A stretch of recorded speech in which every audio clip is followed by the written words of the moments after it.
আমরা বিস্তারিতভাবে আগেও সংস্কার কমিশনের আলাপ আলোচনায় আন্তরিকতার সাথে অংশগ্রহণ করেছি এবং সংস্কার কমিশনের রিপোর্ট প্রণয়নের আগেও আমরা সংস্কার কমিশনগুলোতে আমাদের দলের পক্ষ থেকে আমরা আমাদের মতামত দিয়েছিলাম এবং সেই মতামতের ভিত্তিতে অন্যান্য দলের মতামতের ভিত্তিতে সংস্কার কমিশনগুলো রিপোর্ট প্রণয়ন করেছিল, আপনারা জানেন।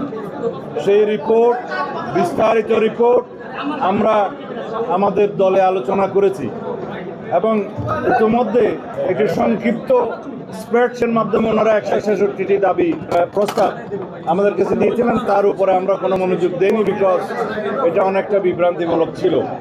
আমরা সংস্কার কমিশনের রিপোর্টগুলোর উপরে, বিস্তারিত রিপোর্টের উপরে আমরা আমাদের বিস্তারিত মতামত প্রদান করেছি, দফাওয়ারি মতামত প্রদান করেছি, সেই বিষয়ে সময়ে সময়ে আপনাদেরকে অবহিত করেছি এবং পরবর্তীতে গঠিত জাতীয় ঐক্য কমিশনের আহ্বানে আমরা আলাপ আলোচনা করতে গিয়েছিলাম সংস্কার বিষয়ে। অনবরত 3 দিন আমরা সংস্কার কমিশনের সাথে বৈঠক করেছি, অন্যান্য দলের সাথেও তারা বৈঠক করেছেন এবং আমাদের মতামত, বিস্তারিত মতামত আলোচনার মধ্য দিয়ে আমরা অনেকগুলো বিষয়ে একমত হতে সক্ষম হয়েছি। কিছু কিছু বিষয়ে লিখিত রিপোর্টে আমরা দ্বিমত থাকলেও আলাপ আলোচনার মধ্য দিয়ে কোথাও কোথাও নীতিগতভাবে একমত, কোথাও আংশিকভাবে একমত এবং কোথাও পূর্ণাঙ্গ একমত হতে পেরেছি। আমাদের আলাপ আলোচনার মধ্য দিয়ে বিষয়ে কত গুরুত্বতে এখনো দ্বিতীয় পর্যায়ের আলোচনায় ওনারা যেভাবে আমাদের সাথে আলাপ করেছেন, তাতে মনে হয় কিছু কিছু জাতীয় গুরুত্বপূর্ণ বিষয়ে, বিশেষ করে সংবিধান সংক্রান্ত আমরা কোথাও দ্বিমত পোষণ করব, কোথাও হয়তো আমরা একমত হতে পারবো, কোথাও আমরা একমত হওয়ার কাছাকাছি আসতে পারবো। এইভাবেই একটা জাতীয় ঐক্যমত সৃষ্টি হবে। সকল বিষয়ে যদি ঐক্যমত সৃষ্টি হয় সকল রাজনৈতিক দলের মধ্যে, স্টেক হোল্ডারদের মধ্যে, তাহলে হবে সেটা একটা অনন্য অপূর্ব জিনিস।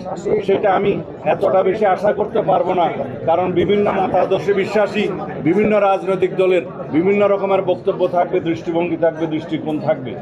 আমরা সেইটাই গ্রহণ করব যেটা এই জাতির জন্য বৃহত্তর স্বার্থ সংরক্ষণ করবে। আমরা গ্রহণ করব যেটা জাতীয় ভিত্তিতে গৃহীত হলে এই জাতির মধ্যে একটা ঐক্য সৃষ্টি হবে। আমরা তাই প্রস্তাব করব যে প্রস্তাবগুলো গৃহীত হলে একটি সুন্দর শক্তিশালী গণতান্ত্রিক রাষ্ট্র হবে। এখানে আমাদের মধ্যে চেক অ্যান্ড ব্যালেন্স প্রতিষ্ঠিত হবে, রাষ্ট্রের সকল অঙ্গের মধ্যে একটি ভারসাম্য অবস্থা সৃষ্টি হবে, তার মধ্য দিয়ে একটা হারমোনিয়াস কোঅপারেশন হবে in between all the organs of the state. এবং সেই একটা পরিস্থিতি সৃষ্টি করার জন্য আমরা দীর্ঘ সংগ্রাম করেছি, আমরা গণতান্ত্রিক আন্দোলন করেছি, ফেসিবাদ বিরোধী রক্তক্ষয়ী এই গণ অভ্যুত্থানের মধ্য দিয়ে আমরা এই সংগ্রামে বিজয়ী হয়েছি। এই জন্য আমরা আমাদের শহীদের রক্তের আকাঙ্ক্ষা অনুযায়ী, এদেশের জনমানুষের প্রত্যাশা অনুযায়ী আমরা একটি গণতান্ত্রিক সমাজ এবং রাষ্ট্র বিনির্মাণের জন্য আমরা অবশ্যই সেই সমস্ত বিষয়গুলোকে আমরা বিবেচনা করব, যে এই বিষয়গুলো আমরা গ্রহণ করলে, এই জাতি গ্রহণ করলে, বিশেষ করে ঐক্যমতের ভিত্তিতে গ্রহণ করলে একটি শক্তিশালী রাষ্ট্রীয় কাঠামো আমরা গঠন করতে পারবো এবং তার মধ্য দিয়ে আমরা একটা বিপুল সংখ্যক জনগোষ্ঠী, এই দেশের সমগ্র জনগোষ্ঠী আমরা আমাদের আকাঙ্ক্ষাকে বাস্তবায়ন করতে পারবো। একনল অ্যাডভান্সড হাইজিন সোপ, এবার জীবাণু ধুলাবালি ঘাম ক্লিন বোল্ড।